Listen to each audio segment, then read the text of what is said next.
Welcome to the New South Wales Rail Museum at Thirlmere. We're about to have a look at the completed restoration on sleeping carriage MAM 907. The carriage was built in 1942 on the remains of an earlier sleeping carriage that was burnt out in a fire on the Melbourne Limited Express down towards Albury. The carriage was rebuilt into a slightly different pattern, and there was only 4 of them done. They were made specifically for the Melbourne Express. So this one became available for preservation, so it was decided, because it was such an important train, that it was worth preserving.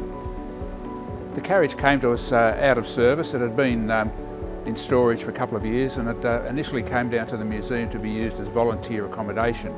The use of that was ended up the carriage was fairly well worn by the time we decided to start the restoration work. The basic condition of the timber inside the car was good, but it was covered in shellac, which the railways had applied over it years in multiple coats, and the shellac had actually gone off with age, which meant that any restoration work that had to be done, all the old shellac had to be stripped off, and really starting with the timber from fresh.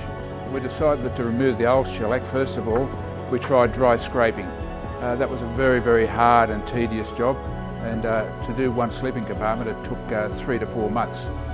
Well, then one of the other workers, Rod Hawkes, he decided that he would try something different. So he used strips of newspaper which he would iron onto the old shellac, and then before it set again he would pull that off, and that would remove the shellac ready for further preparation to do. But even that was fairly tedious. So one of our other guys, Peter Dudgeon, he hit upon the idea of using a heat gun. So we'd use the heat gun to soften the shellac and then just remove it with a paint scraper. And that really was very, very successful, and it cut probably 6 to 8 weeks off the restoration time for each compartment.